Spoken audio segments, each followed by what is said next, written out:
Hello everyone, स्वागत है आप सभी का नर्सिंग एंट्रेंस बाय पीडब्ल्यू के इस प्लेटफॉर्म पर। कैसे हैं आप सभी लोग? आशा करती हूँ बहुत अच्छे होंगे और बहुत अच्छे तरीके से एग्जाम की तैयारी भी कर रहे होंगे। आप सभी बच्चों का स्वागत है हमारे इस प्लेटफॉर्म पर, जहां पर हम मिलकर के तैयारी कर रहे हैं बीएससी नर्सिंग एंट्रेंस एग्जाम्स की, है ना, जो अपकमिंग एग्जाम्स हैं। And most of the exams अगर हम देखें बच्चों, तो वो जून में ज़्यादातर शेड्यूल हैं। और आपकी इसी तैयारी को और भी ज़्यादा स्ट्रॉन्ग करने के लिए आज मैं लेकर आई हूँ आप सभी के लिए ये स्पेशल सेशन, जिसमें मैं आपको प्रीवियस ईयर के बायोलॉजी के क्वेश्चंस करवाने वाली हूँ। सारे वो क्वेश्चंस हैं जो एग्जाम में आए हुए हैं, पहले पूछे गए क्वेश्चंस जो हम आज डिस्कस करने वाले हैं। एंड आज के इस सेशन के जो क्वेश्चंस है, मोस्ट ऑफ द क्वेश्चंस बेटा पिछले साल का जो पेपर था उसमें आए थे। ठीक है, बहुत इंपॉर्टेंट सेशन है। बहुत ध्यान से मन लगाकर पूरे अटेंशन के साथ, पूरे कंसंट्रेशन के साथ इन प्रीवाईपीस को सॉल्व करेंगे और अपनी बायोलॉजी की प्रिपरेशन को और भी ज़्यादा स्ट्रॉन्ग करेंगे। तो चलिए स्टार्ट करते हैं हमारा session. Previous year question paper bio का पेपर है बेटा, बायो के क्वेश्चंस करवाने वाली हूँ। पिछले साल के क्वेश्चंस है सारे ऑलमोस्ट, ठीक है, और आए हुए क्वेश्चन है। कोई भी क्वेश्चन ऐसा नहीं है जो नहीं आया था। प्रीवियस ईयर पेपर 2025, उसमें से बायो का ये कंपोनेंट आप सभी के सामने यहाँ पर। चलिए क्वेश्चंस करेंगे, एमसीक्यूज को सॉल्व करेंगे, साथ में मैं आपको ट्रिक भी बताऊंगी कहाँ कहाँ पर आपको कैसे कैसे क्वेश्चंस को सॉल्व करना है, ताकि इजीली आप एग्जाम में अच्छे से स्कोर कर पाओ।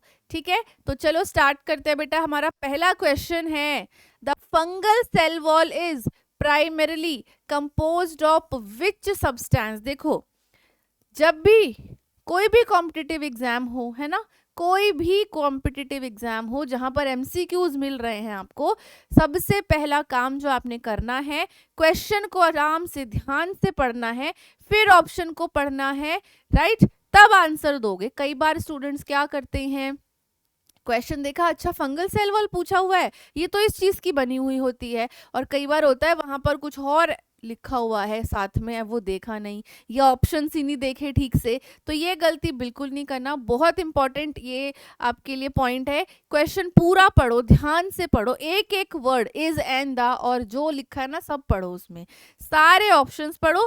फिर उन 4 ऑप्शंस में से बेटा, अगर आपको डायरेक्ट आंसर पता है, आप पूरा श्योर हो कि हाँ भाई यही इसका जवाब है, तब तो बहुत अच्छी बात है। तब भी जल्दबाजी नहीं करनी, सोचना जरूर है कि ये जो बाकी ऑप्शन है एक बार ये भी देखती हूँ, ये क्यों नहीं हो सकते हैं। ठीक है, रैशनल सोच के देखना है कि ये क्यों नहीं हो सकता, तब जाकर के आप फाइनली अपना आंसर मार्क करोगे, उससे पहले नहीं, क्योंकि जल्दबाजी में गड़बड़ हो जाएगी और नंबर जो हैं वो कम होने लगेंगे। तो इसलिए ये गलती हम बिल्कुल नहीं करेंगे। तो चलिए अब फर्स्ट क्वेश्चन का आंसर बताओ सभी लोग। सिंपल क्वेश्चन है भाई, सिंपली ये पूछा गया है, जो फंगल सेल वॉल होती है ये किसकी बनी हुई है, किस सब्सटेंस से बनी हुई है। ऑप्शंस आप सभी के सामने स्क्रीन पर मौजूद हैं, तो जल्दी से जवाब दीजिए। 4 ऑप्शंस है, काइटिन, सेलुलोज, पैक्टिन या सुब्रिन। बताओ, कवक की कोशिका भित्ति मुख्यतः किस पदार्थ से बनी हुई होती है? काइटिन से, सेलुलोज से, पैक्टिन से या सिबेरिन से? बहुत सारे बच्चों का जवाब सही है ना, काफी बच्चे हैं जिनका आंसर एकदम बढ़िया जा रहा है, और आंसर आप सभी का लगभग ठीक जा रहा है। Option number A, right, chitin से बनी हुई होती है। Very good, very good.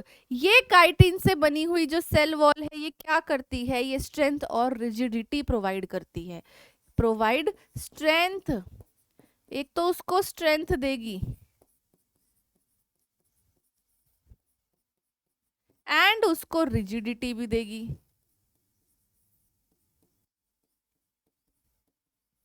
ठीक है, रिजिडिटी भी प्रोवाइड करती है उसको। इसके अलावा बाकी के 3 ऑप्शन देखे, सेलुलोज, तो सेलुलोज में किसका आएगा भाई, सेलुलोज से प्लांट की सेल वॉल बनी होती है। यहाँ आपसे फंगल पूछा गया है, तो सेलुलोज से तो प्लांट की हो गई। पेक्टिन से देखे तो पेक्टिन से क्या बना है भाई, क्या बनता है पेक्टिन से, मिडल लेयर बनती है ना, जो मिडल लैमिला होता है प्लांट का वो इससे बना हुआ होता है, मिडल लैमिला।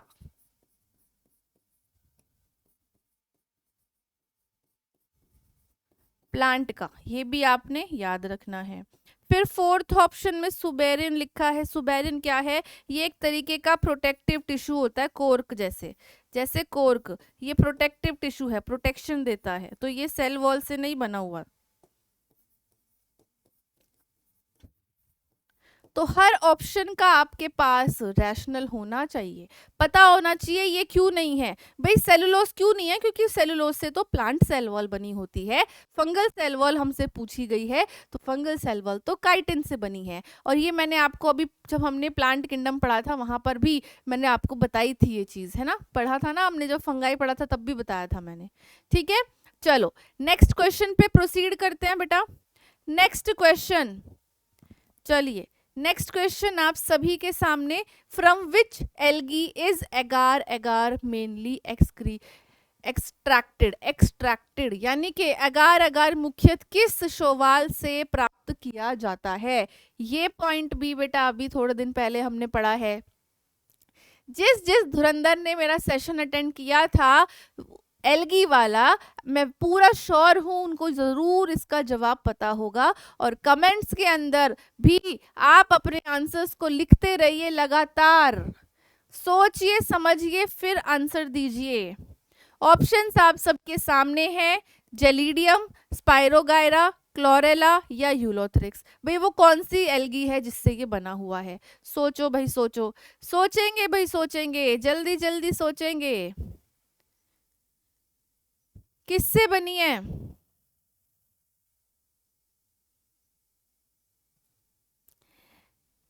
यहाँ पे ना एलिमिनेशन लग सकता है बहुत अच्छे से। देखो एगार एगार बनता है कौन सी एल्गी से, रेड एल्गी से।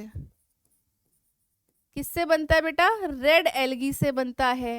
ये रेड एल्गी का एक और नाम है, क्या नाम है इस रेड एल्गी का भाई, याद करो, याद करो मेरे बच्चों, याद करो। Red algae, brown algae, green algae वाला वो टेबल जो अभी हमने पढ़ा था। तो रेड एल्गी को हम और क्या बोलते हैं भाई, इसको हम और क्या बोलेंगे, रोडोफाइके बोलेंगे। तो रेड एल्गी का एग्जाम्पल यहाँ कौन है, जेलिडियम। बाकी तीनों, ये तीनों के तीनों ग्रीन एल्गी हैं भाई, और ग्रीन एल्गी से एगार नहीं मिल रहा हमको, वो केवल रेड से मिलेगा। तो इजीली एलिमिनेट हो गए पहले बारी में ही तीनों के तीनों, ना स्पाइरोगायरा, ना क्लोरेला, ना ही यूलोथ्रिक्स, तीनों ग्रीन एल्गी से बिलोंग करने वाले हैं। जेलिडियम से बनी हुई होती है एगार एगार। ठीक है, किससे बनी है भाई, जेलिडियम से। एगार क्या है, पॉलीसेक्राइड होता है जो कि एक रेड एल्गी से मिलता है। इस एगार एगार का हम क्या करेंगे, इस एगार एगार को फूड इंडस्ट्री में इस्तेमाल किया जाता है, कल्चर मीडिया के लिए भी इस्तेमाल किया जाता है। जो माइक्रोबायोलॉजी लैब्स है ना, जहाँ कल्चर टेस्टिंग होती है, उनमें ये एगार एगार इस्तेमाल किया जाता है बेटा। तो याद रखना किससे एक्सट्रैक्ट करा जाएगा, रेड एल्गी से एक्सट्रैक्ट करा जाएगा। ठीक है, चलिए नेक्स्ट क्वेश्चन पे मूव ऑन करते हैं। अभी तक का रिस्पॉन्स आप सभी का बहुत बढ़िया, इसी जज्बे के साथ पूरे सेशन में जुड़े रहिएगा, एक से बढ़कर एक सवाल आप सभी के सामने आने वाला है। Next question, menstruation occurs due to deficiency of which hormone. भाई कौन सा हार्मोन जो है जिसका लेवल ड्रॉप होता है तब मेंस्ट्रुअल साइकिल यानी कि मेंसेस पीरियड्स स्टार्ट होते हैं। कौन सा हार्मोन, एलएच, ऑक्सीटोसिन, प्रोजेस्टेरॉन या एफएसएच। मासिक धर्म किस हार्मोन की कमी के कारण होता है, याद करो भाई, याद करो, याद करो बच्चों। सिंपल क्वेश्चन है, सिंपल क्वेश्चन है, एग्जाम में आया हुआ, काफी सिंपल। सिंपल आपको देखो, आपको पता है कौन कौन से हार्मोन रेगुलेट कर रहे हैं इस पूरी मेंस्ट्रुअल साइकिल को, कौन से हार्मोन है वो भाई, एस्ट्रोजन प्रोजेस्टेरॉन है ना। अब बता दो, देखो देखो बता दो भाई। यहाँ पर आप एलिमिनेशन भी लगा सकते हो बेटा, निकाल दो दो ऑप्शन बाहर जो बिल्कुल आपको पता है कि ये तो आंसर होंगे ही नहीं, निकाल दो, फेंक के मारो दोनों को बाहर। देखो LH क्या करवाता है, luteal hormone, luteinising, luteal phase. क्या होता है उस luteal phase? Ovulation. Menstrual cycle के 14th डे के अराउंड ये ओव्यूलेशन होती है, LH की मदद से होती है। नेक्स्ट हम देखें यहाँ पर ऑक्सीटोसिन। ये ऑक्सीटोसिन क्या करवा देगा, क्या करवा देगा ये ऑक्सीटोसिन, बता दो मुझे। कोई लेना देना है इस ऑक्सीटोसिन का? कोई लेना देना यहाँ पर नहीं है, कोई भी लेना देना इधर नहीं है। ठीक है, ऑक्सीटोसिन तो मिल्क इजैकुलेशन में मदद करता है, यानी कि लैक्टेशन में मदद करता है, प्लस ड्यूरिंग प्रेगनेंसी जब लेबर होता है, ड्यूरिंग लेबर यूट्राइन कॉन्ट्रैक्शन होएगी इस ऑक्सीटोसिन की मदद से। तो यहाँ पर ऑक्सीटोसिन को भी पहले हम बाहर कर देंगे। बात करें प्रोजेस्टेरॉन और एफएसएच। अब यहाँ पर एफएसएच का पूरा नाम क्या है, फॉलिकल स्टिमुलेटिंग हार्मोन। तो ये एफएसएच क्या करवाएगा, नाम से ही पता चल रहा है, फॉलिकल स्टिमुलेटिंग, यानी कि फॉलिकल की ग्रोथ करवाएगा। तो जाहिर सी बात है, जब फॉलिकल की ग्रोथ हो रही है तो अभी तो पीरियड नहीं आ रहा, तो बचा एक हार्मोन। आंसर है आपका प्रोजेस्टेरॉन। यस, प्रोजेस्टेरॉन का जब लेवल डिक्रीज होगा तभी लाइनिंग जो है टूटेगी। देखो मेंस्ट्रुअल साइकिल में क्या होता है, एंडोमेट्रियल लाइनिंग यानी जो यूट्रस की लाइनिंग है उसको थिक किया जाता है। क्यों थिक करते हैं भाई, बॉडी ना अपनी तरफ से तैयार रहते हैं कि स्पर्म आएगा और एग और स्पर्म की जो है फर्टिलाइजेशन होगी और जो फीमेल है वो प्रेग्नेंट होगी। ऐसा सोच के बॉडी हर महीने अपना काम करती है, हर महीने तैयारी करके रखती है। जैसे मान लो आपको एग्जाम की डेट नहीं पता, बस आपको बोल दिया कि आगे आने वाले साल में पेपर होगा, आप रोज तैयारी करते रहोगे, तैयारी करते रहोगे, तैयारी करते रहोगे, तैयारी करते रहोगे, है ना। तो ऐसा ही यहाँ भी हो रहा है, हमारी जो बॉडी है वो रेडी हो रही है भाई पहले से कि अगर प्रेगनेंसी हो गई तो हम रेडी रहते हैं। तो ये तैयारी चलती है, हर महीने होती है। तो प्रोजेस्टेरॉन का क्या रोल है इस मेंस्ट्रुअल साइकिल में, जो एंडोमेट्रियल लाइनिंग है, जो यूट्रस की लाइनिंग है, उसको थिक करके रखना। क्यों, तभी तो वो प्रेगनेंसी को अटैच कर पाएगी ना। तो अब एग तो है भाई, एग तो वेट कर रहा था, स्पर्म आएगा आएगा आएगा, स्पर्म ने धोखा दे दिया, स्पर्म नहीं आया। अब लाइनिंग क्या होगी, टूटेगी। तो वो लाइनिंग तब टूटेगी जब प्रोजेस्टेरॉन डिप होगा, यानी प्रोजेस्टेरॉन के लेवल्स कम जाने लगेंगे। ठीक है, सो जब तक प्रोजेस्टेरॉन के लेवल्स इंक्रीज्ड हैं यानी कि लाइनिंग मेंटेन होके रहेगी, सो थ्रू आउट अगर मान लो स्पर्म आ जाता है, फर्टिलाइजेशन इम्प्लांटेशन हो जाती है, प्रेगनेंसी हो जाती है, तो ये प्रोजेस्टेरॉन हाई ही रहता है ताकि मेंटेन कर सके लाइनिंग को। बट एक बार अब पता है नहीं आ रहा है स्पर्म, भाई लाइनिंग ब्रेक हो जाएगी और उसी ब्रेकेज यानी एंडोमेट्रियल लाइनिंग टूटेगी, तभी तो मेंस्ट्रुअल ब्लड जो है वो आता है। तो वो तब आएगा जब प्रोजेस्टेरॉन के लेवल्स ड्रॉप होंगे। ठीक है, समझ में आ गया। कंसेप्ट की क्लैरिटी होना बहुत ज्यादा इंपॉर्टेंट है बेटा। जल्दी से बता दो बच्चों, समझ में आ गया क्वेश्चंस, राइट। नेक्स्ट पे प्रोसीड करेंगे, नेक्स्ट क्वेश्चन पे प्रोसीड करते हैं।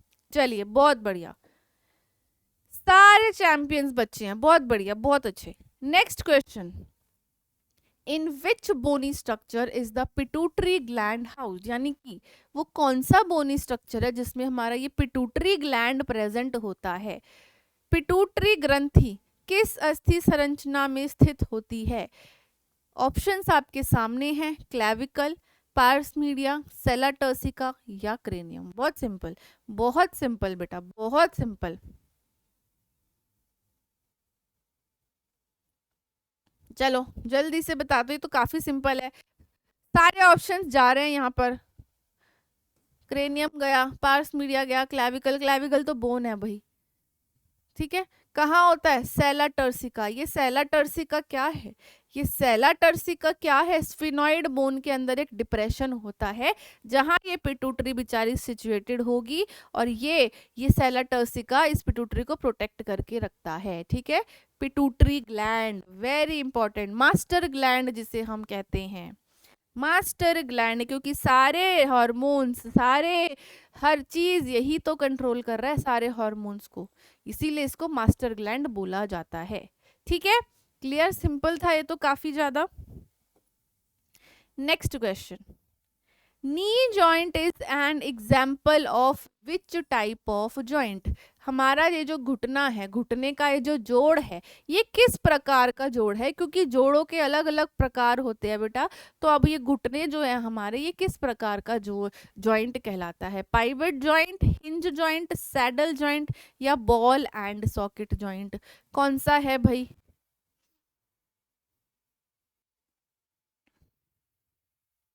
चलो सोचो सोचो और बताओ, बताओ।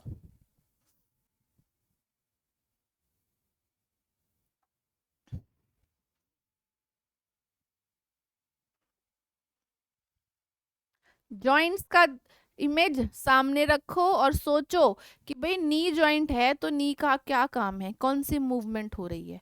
इजी हो जाएगा समझना। आंसर है बेटा यहाँ पर हमारा हिंज जॉइंट, क्योंकि फ्लेक्शन और एक्सटेंशन करवानी है हमें, है ना।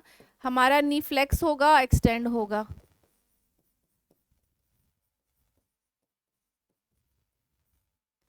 फ्लेक्शन एक्सटेंशन, ठीक है। फ्लेक्शन एक्सटेंशन क्या है? मान लो ये मेरा हाथ है, मतलब हाथ ही है, मानना क्या है, ये हाथ है, इसको मैंने ऐसे किया तो ये मूवमेंट क्या कहलाएगी? फ्लेक्शन। इसको मैं वापस ऐसे कर देती हूँ तो ये क्या कहलाएगी? एक्सटेंशन। ठीक है, सिंपल। अगर ये मेरा हेड है, हेड अभी सीधा ऐसे रखा है मैंने, अगर मैं ऐसे करती हूँ, दिस इज एक्सटेंशन। ठीक है, क्लियर, समझ में आ रहा है? इसकी इमेज भी देखते हैं हम। ठीक है, तो आपको ये फ्लेक्शन एक्सटेंशन की मूवमेंट कराने के लिए हिंज जॉइंट की आवश्यकता पड़ेगी, राइट। अगर हम बात करें बाकी के जॉइंट्स की, जैसे यहाँ पर हमारे पास मेंशन्ड है, एक तो बॉल एंड सॉकेट जॉइंट, ये होता है शोल्डर में, ये रहा शोल्डर, शोल्डर। ठीक है, क्लियर है, कहीं पे डाउट? सैडल जॉइंट हमारे थंब में होता है, सैडल जॉइंट इज थंब। एक बार सारे जॉइंट्स की आपको मैं एक इमेज दिखाती हूँ, एक इमेज देखेंगे हम सारे जॉइंट्स की। चलो ये देखो, एक बढ़िया सी इमेज जो है मैं लेकर के आ गई हूँ। इस इमेज को देखो जरा, पाइवट जॉइंट कहाँ दिख रहा है? ये रहा हमारा पाइवट जॉइंट, है ना, यहाँ पर मूवमेंट करने के लिए। ठीक है, बॉल एंड सॉकेट जॉइंट इसको बोलते हैं, जैसे हमारे शोल्डर में प्रेजेंट होता है बॉल एंड सॉकेट। बॉल के अंदर सॉकेट, ऐसे इस तरीके से सॉकेट जिसमें बॉल, बॉल एंड सॉकेट, जैसे आप सॉकेट के अंदर प्लग घुसाते हो ना, कुछ इसी तरीके का। ठीक है, ये कॉन्डलाइट जॉइंट है, दिस इज कॉन्डलाइट, ये हमारे रिस्ट के पास, ये यहाँ पर।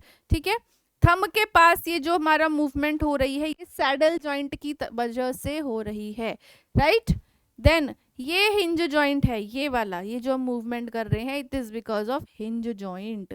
ठीक, तो ये आपको ध्यान रखना है, एग्जाम में इस तरीके से क्वेश्चन आया हुआ है। देखो नी जॉइंट का पूछा है, हो सकता है कल को आपसे बॉल एंड सॉकेट जॉइंट पे पूछ ले, तो ये इंपॉर्टेंट है ना, इसको भी करना जरूरी है। ठीक, चलो नेक्स्ट क्वेश्चन पे चलते हैं बेटा। नेक्स्ट क्वेश्चन सभी के सामने, which organelle in muscle cells, which organelle in muscle cells store calcium ion, यानी कि मसल के अंदर, मसल के सेल्स के अंदर कौन सी वो ऑर्गेनली है जो कैल्शियम के आयंस को स्टोर करके रखती है? मांसपेशी कोशिकाओं में कैल्शियम आयनों को कौन सा ऑर्गेनिक संग्रहित करता है? आपके ऑप्शंस है सार्कोसोम, सार्कोप्लाज्मिक रेटिकुलम, गोल्गी बॉडी या लाइसोसोम।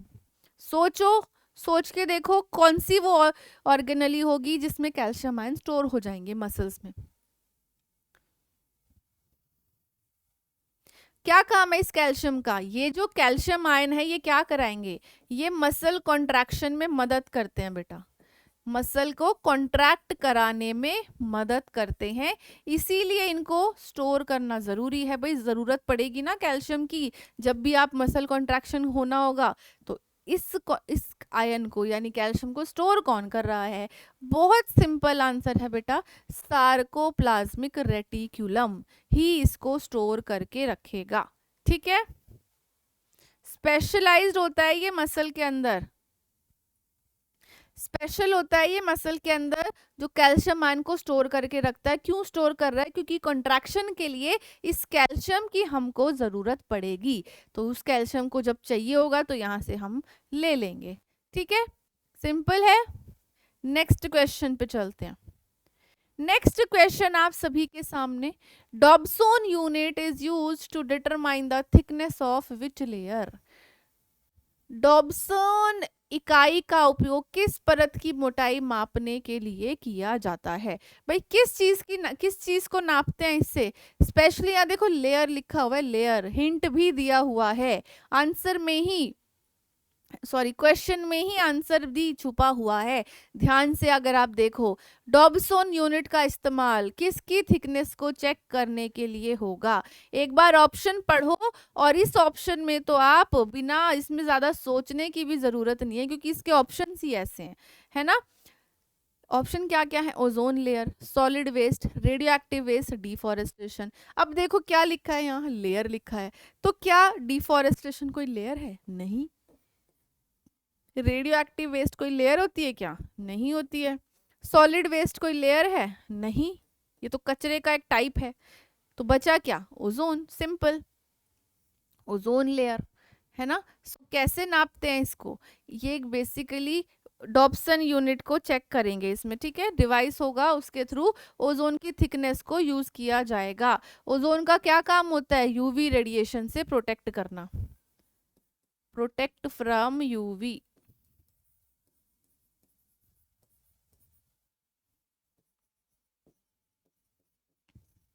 सुना होगा सबने, ग्लोबल वार्मिंग होती जा रही है, ओजोन लेयर डिप्लीट होती जा रही है, जिसकी वजह से यूवी रेडिएशन से हम प्रोटेक्ट नहीं हो पा रहे हैं, है ना। रीज़न यही है।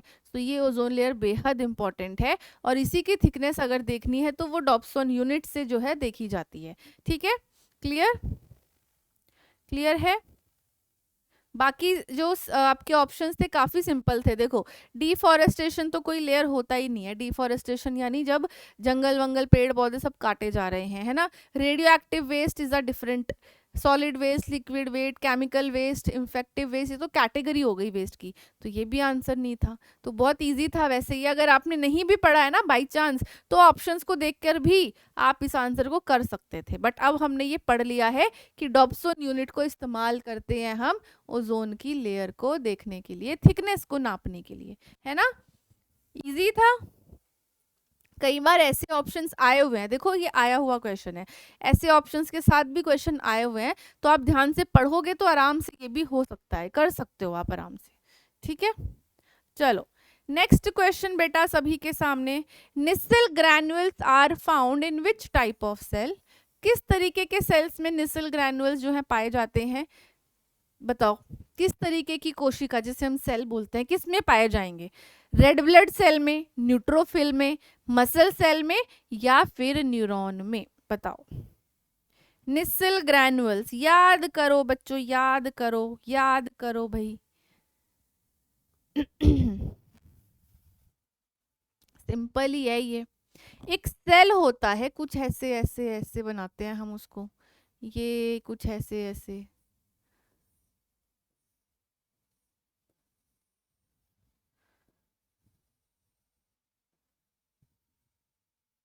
क्या है ये सेल का नाम? ये है न्यूरॉन। और ये निसल ग्रैनुअल्स भी यहीं पर पाए जाते हैं। न्यूरॉन पढ़ते हैं ना हम, ये न्यूक्लियस है, ये डेंड्राइट्स हैं,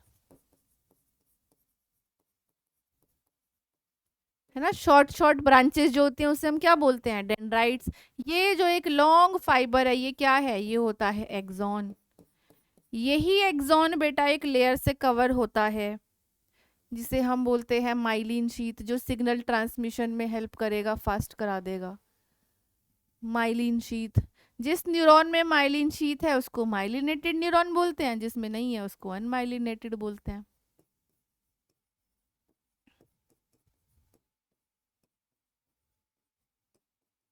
और ये क्या है? ये एक्सॉन टर्मिनल्स हैं, एक्सॉन टर्मिनल्स हैं। ये न्यूक्लियस होता है न्यूरॉन का, और ये पूरी की पूरी क्या होती है? ये होती है सेल बॉडी। और यहीं पर ये निसल ग्रैनुअल्स आपको दिखने को मिलेंगे। ठीक है, आंसर है न्यूरॉन। न्यूरॉन के अंदर ही ये निसल ग्रैनुअल्स जो हैं वो प्रेजेंट होते हैं।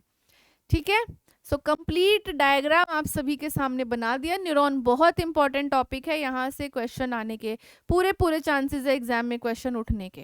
न्यूरॉन काफी इंपॉर्टेंट टॉपिक है। हो सकता है आपको इस तरीके से डायग्राम वगैरह दे दिया जाए और पॉइंट कर दे एक जगह पर, जैसे मान लो यहाँ पर पॉइंट कर दिया और आपको पूछा जाए बताओ ये क्या है, ये कौन सी लेयर है, क्या नाम है इसका या क्या काम है इसका, तो आपने क्या लिखना है, माइलिन शीथ है भाई, नर्व ट्रांसमिशन को फास्ट करती है और न्यूरॉन को प्रोटेक्ट करके रखती है।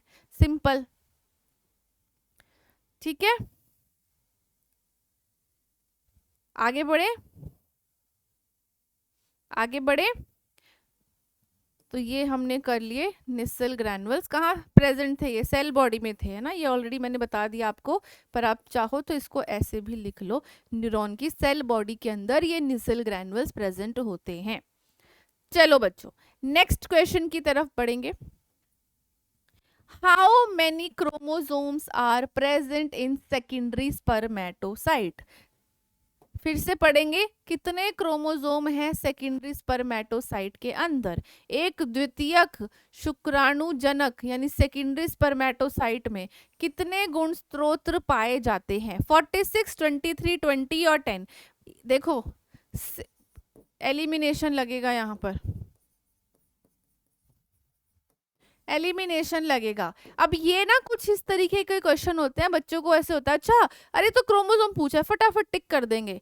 नहीं करना है ये गलती। ऑप्शन आपने सारे पढ़ने ही है, भले ही आपको आंसर आता है, क्वेश्चन पूरा पढ़ो, सारे ऑप्शन पहले पढ़ो। और अब यहाँ आपको दिख रहा है दो तो डेफिनेटली बिल्कुल ही गलत है, वो तो आंसर आएंगे ही नहीं, है ना, सी और डी। पहले ही हम इनको बाहर निकाल देंगे, पहले ही हम इनको एलिमिनेट कर देंगे। राइट, अब बचते हैं दो, 46, 23। तो आपने एलिमिनेशन मेथड जहां जहां लग सकता है लगाना है। एलिमिनेशन मेथड यानी कि दो ऐसे ऑप्शन जिसके लिए आप बिल्कुल श्योर हो कि ये तो आंसर है ही नहीं। याद है कौन बनेगा करोड़पति में एक लाइफलाइन होती थी 50-50, है ना, जैसे ही 50-50 कोई भी कंटेस्टेंट लेता था तो दो ऑप्शन गायब हो जाते थे, है ना, बस वही 50-50 है ये भी एलिमिनेशन के अंदर। अब बच गए हमारे पास बेटा दो ऑप्शन, 46 होंगे क्रोमोसोम या तो 23 होंगे। अब यहाँ क्या लिखा है भाई, यहाँ लिखा है सेकेंडरी स्पर्मेटोसाइट। अब सेकेंडरी स्पर्मेटोसाइट लिखा है, इसका मतलब रिडक्शन होगी, है ना, मियोसिस 1 से रिडक्शन होती है कि नहीं होती है? मियोसिस 1 से रिडक्शन, जब भी मियोसिस होगा तो रिडक्शन होगी, यानी कि रिड्यूस होकर कितने रह जाएंगे भाई, 46 से ये 23 हो जाते हैं।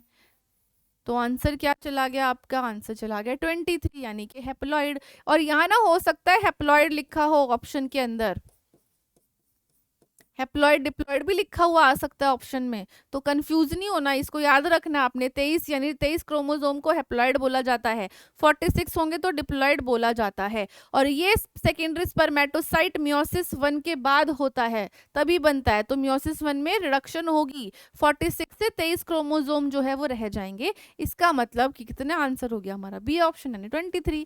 सिंपल। ठीक है, चलो नेक्स्ट क्वेश्चन पे चलते हैं बेटा। Next question, when pollination occurs within a single flower it is referred as। देखो सिंपली पूछा गया है, जब पॉलिनेशन हो रही है सेम फ्लावर में, फ्लावर अलग अलग नहीं है, फूल अलग नहीं है, बस ये बताना है दोनों सेम फ्लावर है, सिंगल फ्लावर के अंदर ही पॉलिनेशन हो रही है, दो दो फ्लावर नहीं अलग अलग। ठीक है, सिंगल फ्लावर में पॉलिनेशन हो रही है, तो क्या बोलते हैं उसको हम?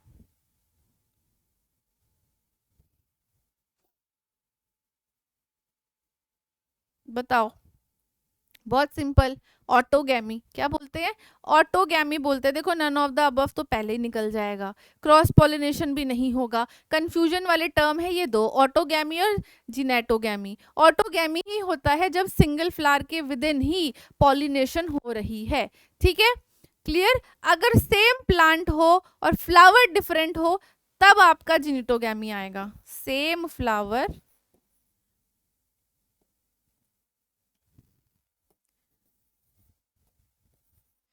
सेम प्लांट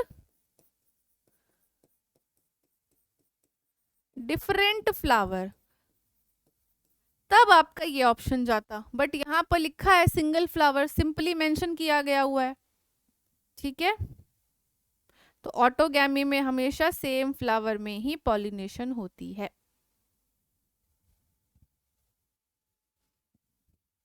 चलो next question, in human body columnar epithelium is located in, कहाँ पाई जाती है गिवन ऑप्शंस में से?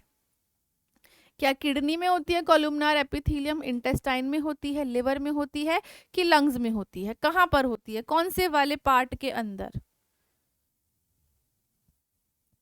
कॉल्यूमनर एपिथेलियम यानी कॉल्यूमनर एपिथेलियम कुछ इस तरीके से, टॉल सेल, याद रखो कॉल्यूमनर से टॉल सेल, कॉलम वाले सेल। तो कहाँ मिलेंगे ये टॉल सेल? ये टॉल सेल वहां मिलेंगे जहां हमें करवानी है एब्जॉर्प्शन। तो इन गिवन ऑप्शंस में से बेटा एब्जॉर्प्शन कहाँ आएगी? इंटेस्टाइन में आएगी, ठीक है। तो ये कॉल्यूमनार एपिथेलियम की जो लाइनिंग है ये प्रेजेंट होती है हमारी इंटेस्टाइन, अंतड़ियों के अंदर, आंत के अंदर, क्योंकि वहां पर एब्जॉर्प्शन करवानी है, इसीलिए ये कॉल्यूमनार एपिथेलियम की लाइनिंग भगवान ने हमें लगा करके दी है। बहुत सोच समझ के बड़े अच्छे तरीके से ये शरीर हमारा बनाया गया है ना। चलो भाई नेक्स्ट क्वेश्चन पे बढ़ेंगे। Which of the following is not involved in vegetative reproduction? निम्न में से कौन वनस्पति जनन में भाग नहीं लेता है? ऑप्शंस है ऑफसेट, एंट्रोजॉइड, राइजोम या बल्ब। बताओ वेजिटेटिव रिप्रोडक्शन में कौन पार्ट नहीं ले रहा?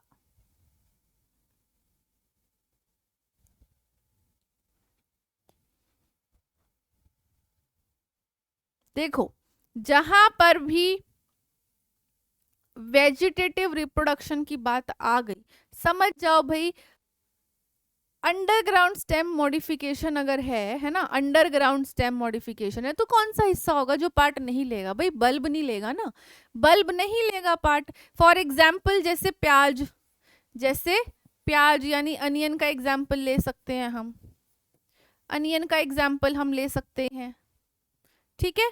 तो जो बल्ब होता है वो वेजिटेटिव रिप्रोडक्शन में पार्ट नहीं लेता है, बाकी सारे लेंगे, एंड्रोजॉइड लेगा, राइजोम लेंगी, रूट लाइक स्ट्रक्चर हो, ठीक है। नेक्स्ट क्वेश्चन भाई, विच type of reproductive cycle is found in non primate animals? कौन से तरीके की रिप्रोडक्टिव साइकिल मिलती है नॉन प्राइमेट एनिमल के अंदर?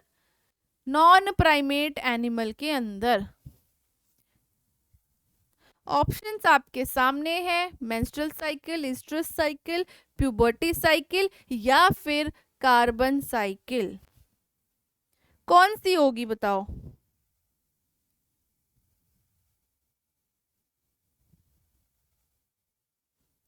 सारे ऑप्शंस को ध्यान से पढ़ते हुए इस क्वेश्चन का जो आंसर है बेटा वो सबको करना है। सोचो सोचो सोचो, कमेंट्स में बताओ, जरूर जरूर बताओ भाई कमेंट्स में।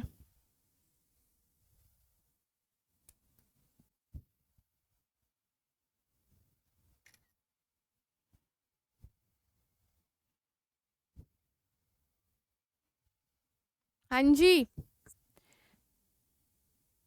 नॉन प्राइमेट एनिमल,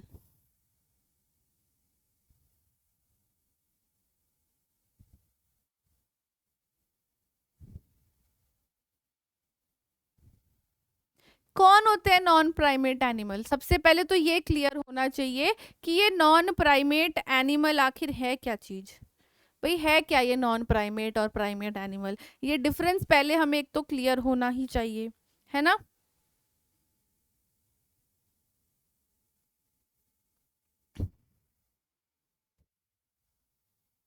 देखो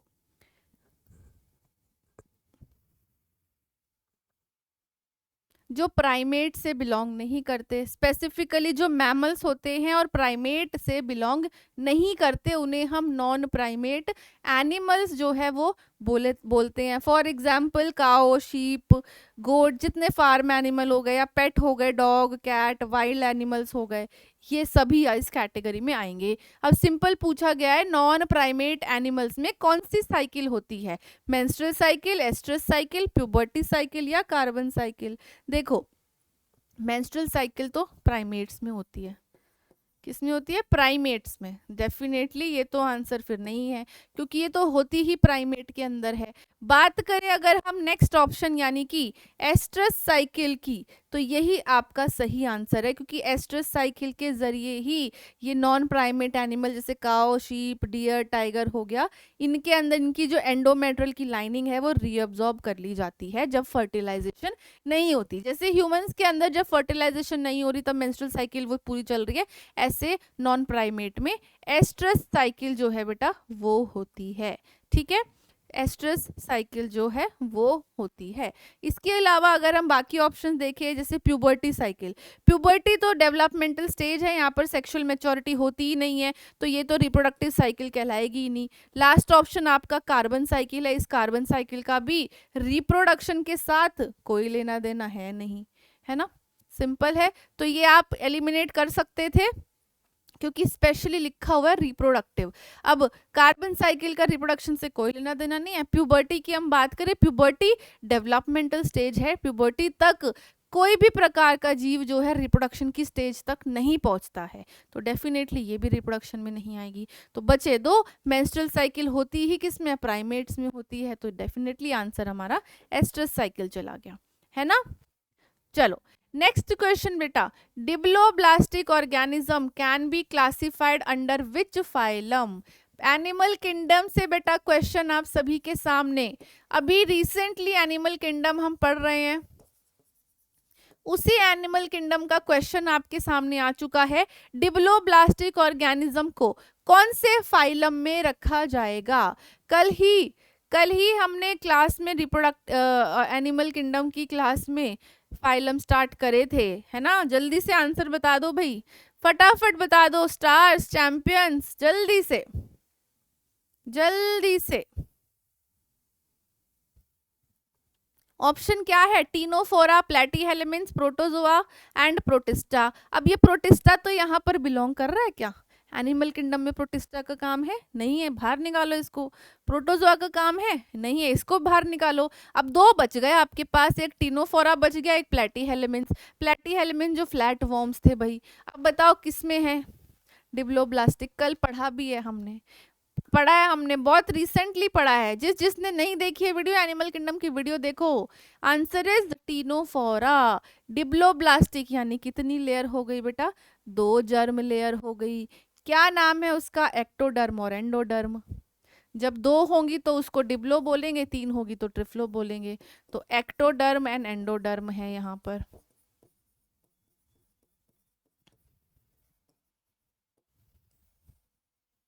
ठीक है, चलो नेक्स्ट क्वेश्चन पे चलेंगे धुरंधरों। Notochord develop from which germ layer. एक और क्वेश्चन एनिमल किंगडम का जो पिछले साल ही पूछा गया है, बता दो भाई, नोटोकोड कहाँ से डेवलप होती है? कौन सी जर्म लेयर से? याद करो germ layer, ectoderm, mesoderm, endoderm. अब बता दो कहाँ से डेवलप होती है। देखो एक ऑप्शन तो ऐसे ही निकल जाएगा, इस एक्सोडर्म को भगाओ यहाँ से। अब 3 बच गए, 3 में से आंसर है हमारा छुपा हुआ। छुपा हुआ ढूंढो उसे, कहाँ गया उसे ढूंढो। आंसर हमारा कहाँ छुप गया उसे ढूंढो। सो आंसर क्या आएगा बेटा? यहाँ पर मीजोडर्म आएगा। मीजोडर्म आएगा क्योंकि मीजोडर्म से ही मसल्स और नोटोकोड आ रही हैं, है ना। एक्टो से क्या बनता है और एंडो से क्या बनता है? एक्टो की अगर हम बात कर रहे हैं तो एक्टोडर्म से आएगा स्किन और नर्वस सिस्टम। स्किन आ जाएगा और बेटा नर्वस भी आएगा। बचा आपका ये एंडोडर्म। एंडोडर्म से गट बनेगा। गट बनेगा तो हो सकता है क्वेश्चन ऐसे आ जाए, गट किससे डेवलप हो रहा है, किस जर्म लेयर से? नर्वस सिस्टम किस जर्म लेयर से डेवलप हो रहा है? आ सकता है ना, है ना। चलो बढ़िया, बढ़े आगे। नेक्स्ट क्वेश्चन पे करते हैं, which disease is not caused by consuming polluted water, यानी अगर आपने दूषित पानी पी लिया, गंदा पानी पी लिया, तो इनमें से वो कौन सी बीमारी है जो नहीं होगी, जो हो ही नहीं सकती है। सोचो, दिस सिंपल आंसर है भाई यहाँ पर, सिंपल। कॉलेरा होगा, होगा, कॉलेरा होगा, कंटामिनेटेड फूड वाटर से तो होता ही होता है। जॉन्डिस होगा, बिल्कुल हो सकता है। टाइफाइड होगा, बिल्कुल हो सकता है। ठीक है, जॉन्डिस, आपका टाइफाइड और कॉलेरा ये दोनों ही वाटर बॉर्न है, ये दोनों वाटर बॉर्न डिजीजेस के अंदर आती है, यानी गंदे पानी से होती हैं। अब यहाँ पर थोड़ा सा ट्विस्ट है बेटा, जॉन्डिस की अगर हम बात करें, डायरेक्टली जॉन्डिस आपको, देखो जॉन्डिस जो होता है ना, ये एक साइन होता है, ये कोई बीमारी नहीं होती है। जॉन्डिस एक साइन है, जैसे बुखार है, बुखार तब आएगा जब हमारे शरीर में किसी तरीके का इन्फेक्शन या इन्फ्लेमेशन है, बुखार कोई बीमारी नहीं होती है, तो सिम्टम है। ठीक है, ऐसे ही जॉन्डिस एक सिम्टम है जो बहुत सारी वजह से हो सकता है। हेपेटाइटिस जैसे ये हो गया, तो हेपेटाइटिस बी यहाँ पर आपका आंसर जाएगा, क्योंकि हेपेटाइटिस बी होता है ब्लड एंड ब्लड प्रोडक्ट से, ब्लड एंड ब्लड प्रोडक्ट, यानी मान लो ब्लड ट्रांसफ्यूजन हुआ, खून चढ़ाया गया, और वो खून जो है चेक नहीं किया गया था भाई वायरस के लिए कि उसमें किसी तरीके का हेपेटाइटिस बी या सी वायरस तो नहीं है, और वो ब्लड चढ़ा दिया, तो हो सकता है ना। या फिर आप एक हेल्थ केयर वर्कर हो, आप पेशेंट को सैंपल ले रहे थे, पेशेंट पॉजिटिव था एचबीएस यानी हेपेटाइटिस बी के लिए, आपने वो निडल लगाई और वो आपको भी प्रिक हो गई, तो हो सकता है। तो ब्लड और ब्लड प्रोडक्ट से जब आपका एक्सपोजर होगा तब हेपेटाइटिस बी होता है। अब ये जॉन्डिस जो है हेपेटाइटिस बी का ही एक सिम्टम है, इसके अलावा जॉन्डिस हेपेटाइटिस ए में भी हो सकता है, सी में भी होता है, डी में भी होता है, ई में भी होता है। इसके अलावा लिवर की काफ़ी सारी बीमारियां हैं जहां पर जॉन्डिस देखा जाएगा। तो जॉन्डिस कोई डिजीज नहीं हुई, साइन हुआ, सिम्टम हुआ। ठीक है, क्लियर है। चलो नेक्स्ट क्वेश्चन पे चलते हैं। नेक्स्ट क्वेश्चन बेटा, pollen tablets are classified as, देखो पोलन की टैबलेट बनती हैं, बिल्कुल बनती हैं, तो उन टैबलेट्स को कहाँ इस्तेमाल किया जाएगा, क्या होता है उन टैबलेट्स के अंदर, क्या वो फर्टिलिटी एनहेंस करती है, नहीं। हर्बल मेडिसिन होती है क्या, नहीं होती हैं। कॉस्मेटिक होती है, नहीं होती हैं। वो न्यूट्रिशनल सप्लीमेंट होती हैं, क्योंकि इसमें क्या प्रेजेंट होता है, रिच इन विटामिन मिनरल्स, इसमें होते हैं विटामिन और इसमें होते हैं बेटा मिनरल, इसलिए इनको एज अ हेल्थ सप्लीमेंट की तरह इसको इस्तेमाल किया जाएगा। So vitamin and specially amino acids होते हैं जो प्रोटीन के बिल्डिंग ब्लॉक हैं, वो होते हैं इसमें, तो एज अ न्यूट्रिशनल सप्लीमेंट इनका इस्तेमाल किया जाता है। पोलन टैबलेट्स की यहाँ पर हम बात कर रहे हैं। ठीक है, नेक्स्ट क्वेश्चन बेटा, besides kidney, liver and lungs which organ contributes to excretion.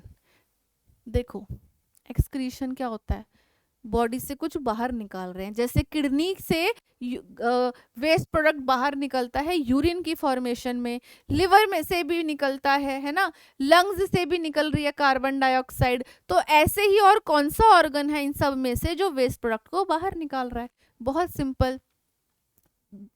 चुभती जलती गर्मी का मौसम आया, जरा बाहर जाओ, पता लगेगा कैसे पसीने टपकेंगे।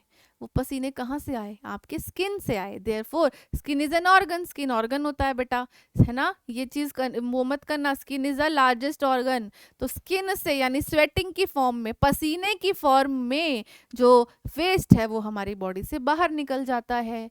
बहुत सिंपल क्वेश्चन था कि नहीं। चुभती जलती गर्मी के मौसम को याद रखना था, जो आजकल आ चुका है, तपती हुई गर्मी आ चुकी है, लू वाली गर्मी आ चुकी है, तो खूब पसीना निकलेगा, वेस्ट प्रोडक्ट बाहर निकलेंगे, है ना। चलो अगला क्वेश्चन बेटा, कहाँ गया, how long does one cardiac cycle last, important question है बेटा। कार्डियक साइकिल कितने टाइम की होती है, ड्यूरेशन क्या है उसकी, 1 मिनट, 2 मिनट की होती है, 0.8 सेकेंड की होती है कि 5 सेकेंड की होती है। क्या होता है इस कार्डियक साइकिल में, सिस्टोल एंड डायस्टोल, यानी हार्ट का कॉन्ट्रैक्शन और रिलैक्सेशन दोनों होता है। तो इस पूरे कार्डियक साइकिल को होने में कितना समय लगता है बेटा, 0.8 सेकेंड की कार्डियक साइकिल होती है सभी के अंदर, ठीक है, नॉर्मल इंडिविजुअल में 0.8 सेकंड की कार्डियक साइकिल जो है वो होगी। उस कार्डियक साइकिल में हार्ट का कॉन्ट्रैक्शन रिलैक्सेशन होगा ताकि ब्लड जो है वो पंप हो सके। ठीक है, चलो नेक्स्ट बेटा, next question, which type of cell is responsible for transporting oxygen in the human body. भाई ह्यूमंस के अंदर यानी इंसानों के अंदर वो कौन सी कोशिका है, वो कौन सा सेल है जो ऑक्सीजन को ट्रांसपोर्ट करती है। ऑप्शंस देख लेंगे, क्वेश्चन सिंपल है, बहुत बच्चों के मन में ऑलरेडी आंसर आ गया होगा, फिर भी हम ऑप्शन पढ़ेंगे। क्या क्या है, WBC, प्लेटलेट, RBC, न्यूट्रोफिल, या साथ में न्यूरॉन भी लिखा हुआ है यहाँ पर। बताओ भाई, बहुत सिंपल है ना। RBC कहाँ गया, RBC ही, यानी हमारा ये जो हीमोग्लोबिन है RBC के अंदर, रेड ब्लड सेल के अंदर, जिसे हम एरिथ्रोसाइट भी कहते हैं, है ना। RBC को ही एरिथ्रोसाइट बोल रहे हैं। इसमें होता है हीमोग्लोबिन जो ऑक्सीजन को कैरी करेगा। इसीलिए जिन लोगों में हीमोग्लोबिन कम है यानी अनीमिया है, उनको जल्दी जल्दी सांस चढ़ते हैं, वो थक जाते हैं। वजह यही है, ऑक्सीजन कैरिंग कैपेसिटी कम है उनके अंदर। ठीक है, सिंपल था, बहुत सिंपल क्वेश्चन था यहाँ पर। चलो नेक्स्ट क्वेश्चन की तरफ बढ़ते हैं। Which component of the lymphatic system help return lymph to the blood stream, यानी lymphatic system का वो कौन सा पार्ट है जो lymph फ्लूइड होता है, फ्लो कर रहा है lymphatic vessels के अंदर, उसको वापस ब्लड स्ट्रीम में भेज देगा। कौन भेजेगा, हार्ट भेजेगा, आर्टरी भेजेंगी, लिवर भेज देगा कि लंग्स भेज देंगे।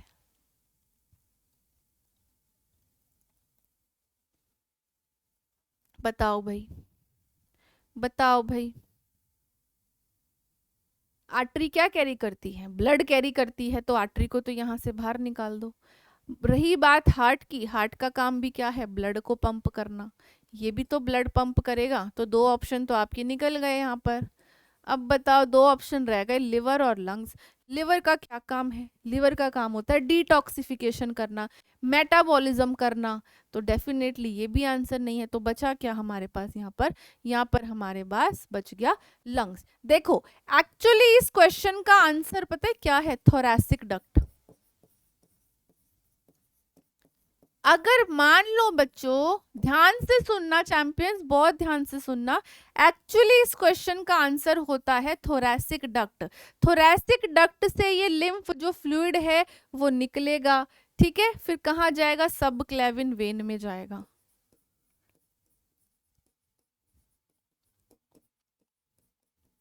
बट हमारे पास ऑप्शन में ये थोरैसिक डक्ट नहीं है, तो जो इसका क्लोजेस्ट ऑप्शन है वो हमारे फेफड़े हो गए, लंग्स हो गए। थोरैसिक कैविटी में ही लंग्स आते हैं, थोरैक्स, है ना।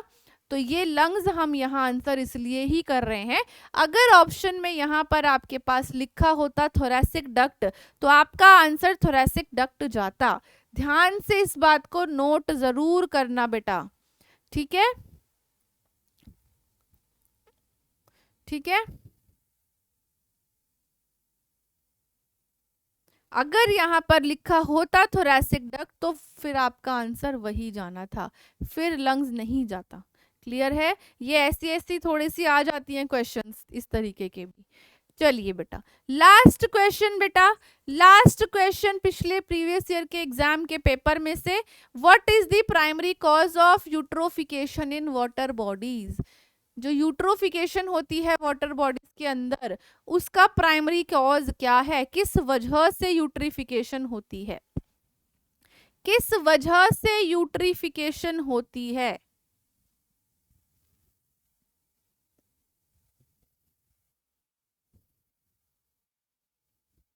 क्या वजह है यूट्रिफिकेशन होने की, या ये यूट्रिफिकेशन है क्या पहले।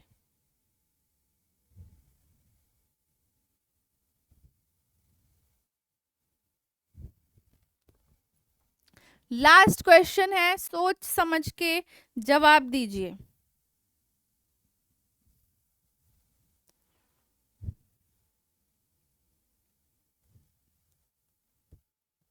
चलो बात करते हैं, पहले बात करते हैं ये यूट्रिफिकेशन क्या होता है।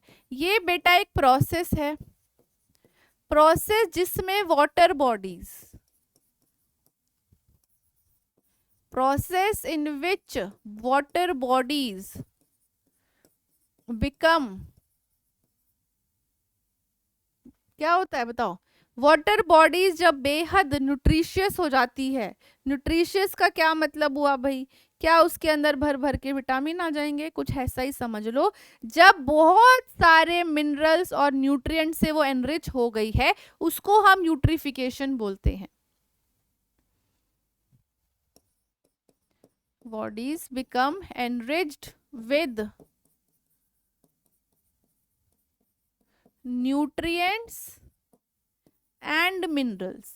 ये एक बायोलॉजिकल प्रोसेस है बच्चों, वाटर बॉडीज में होता है। इस प्रोसेस में हाईली न्यूट्रिएंट्स एंड मिनरल्स जो है वो वाटर बॉडी में एनरिच हो जाएंगे, प्रेजेंट हो जाएंगे। सो मेनली एक अच्छी चीज होती है, ठीक है, अच्छी चीज होगी। तो तब कब होगा ये? डेफिनेटली सिंपल सी बात है, जब हम ज्यादा से ज्यादा उसको न्यूट्रिएंट देंगे पानी के अंदर।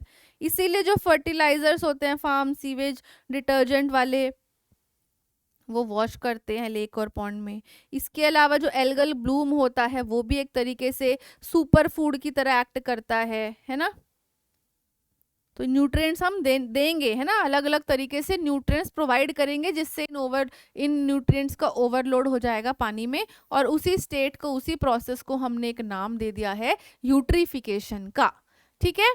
यूट्रिफिकेशन का नाम इस प्रोसेस को दिया गया है, जिसमें इस वाटर बॉडी के अंदर खूब सारे न्यूट्रिएंट्स और खूब सारे जो मिनरल्स हैं वो भर भर के उसमें आ जाते हैं। और वो आएंगे कैसे? जब हम प्रोवाइड कराएंगे। जैसे मैं आपको जितना विटामिन डी पिलाऊंगी, आपका विटामिन डी उतना ही बढ़ता रहेगा। तो सिंपल यहाँ पर भी कुछ ऐसा सही हो रहा है, ठीक है, क्लियर है? सो ये थे बेटा हमारे प्रीवियस ईयर के क्वेश्चंस, PYQ, जो हमने आज स्पेसिफिकली करा है बायोलॉजी का। आज का ये सेशन काफी इंपॉर्टेंट है, बिकॉज एग्जाम में सबसे बड़ी गलती होती है बेटा जो अक्सर बच्चे करते हैं कि वो प्रीवियस ईयर के क्वेश्चंस देखते ही नहीं है। और ये ट्रेंड है, ये हर पेपर का ट्रेंड है, चाहे आपका ये एम्स का हो या कोई भी कॉम्पिटिटिव एग्जाम क्यों ना हो। ट्रेंड है बेटा, पिछले 5-6 साल के जो पेपर होते हैं वहां से क्वेश्चन डेफिनेटली रिपीट होते ही हैं। लगभग 5 से 10 साल के जो प्रीवियस ईयर एग्जाम्स हैं, क्वेश्चंस रिपीट होते हैं। तो चांसेस हैं कि आपको डायरेक्ट कुछ क्वेश्चन देखने को मिल जाए। तो इसीलिए ये गलती बिल्कुल भी ना करें कि आप प्रीवियस ईयर के क्वेश्चंस प्रैक्टिस ही ना करके जाएं। बहुत इंपॉर्टेंट है ये, राइट? चलिए, सो आई होप आज के ये सेशन आप सभी के लिए बहुत हेल्पफुल रहा होगा। कमेंट्स करके बताना जरूर सेशन कैसा लगा, कितनी क्लैरिटी मिली, आपको हेल्प हुई कि नहीं हुई। और अगर ऐसे और भी सेशंस आप सभी को चाहिए हो तो जरूर कमेंट करके बताना। Thank you everyone.